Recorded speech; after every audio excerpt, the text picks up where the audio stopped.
मकर संक्रांत जवळ आली की येवलेकरांना वेध लागतात ते पतंग उडवण्याचे। येवल्यात 3 दिवस पतंग उडवण्याची धूम असते। अवघ्या काही दिवसांवर असलेल्या या सणाला पतंगाची तेवढीच मोठी मागणी असते। त्यामुळे येवल्यातील पतंग बनविणाऱ्यांची लगबग सुरू असून विविध रंगाचे आकाराचे पतंग बनविण्यात कारागीर मग्न आहे। एप्रिल ते मे महिन्यापासून पतंग बनविण्यास सुरुवात केली जाते। त्याचप्रमाणे पतंगांमध्ये विविध आकारसुद्धा असून यात अर्धीचा, कटपाऊण, पाऊणचा, सव्वाचा, अण्णाढोल असे लहानपासून ते मोठ्या आकारापर्यंत पतंग देखील कारागीर तयार करत आहेत।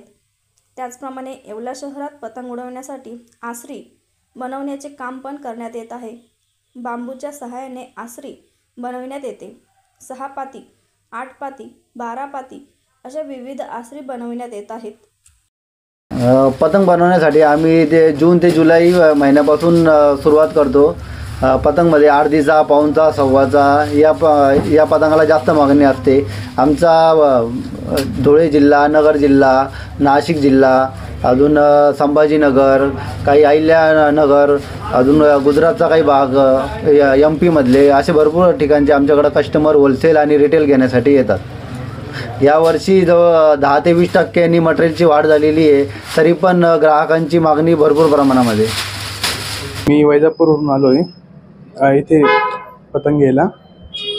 आम्ही 3 दिवस हा सण साजरा करतो। तरुण मुलं सगळे या सणाचे आवडता सण आहे तरुणांचा।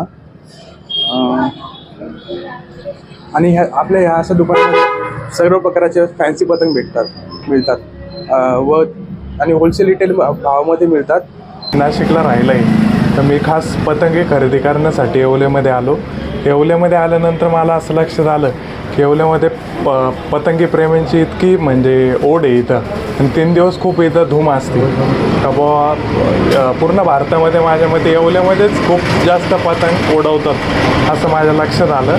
नाशिकमध्ये काही एवढा क्रेज नाही, पण येवल्यामध्ये भरपूर पतंग उडवतात लोक, आणि लहान मुलांपासून तर मोठ्या माणसांपर्यंत पतंगांचं भरपूर आकर्षण आणि प्रेम आहे। धन्यवाद। मी विश्वनाथ सोनवणे। आमचा माल आसाम आणि आपलं हे गोवा साईड वरून माल येतो, आणि आमच्याकडे 1,200 पासून तर पार 1,500-2,000 हजारपर्यंत आसारे आम्ही तयार करतो। 6 पाती, 8 पाती, 10 पाती अशा प्रकारे माल तयार करतो। बटाव ऑनलाईन ग्राहक सेवा केंद्र। अर्जंट पासपोर्ट फोटो काढून मिळेल। ठिकाण अमरधाम रोड, विक्रांती हॉटेल समोर, येवला। बटाव photo studio.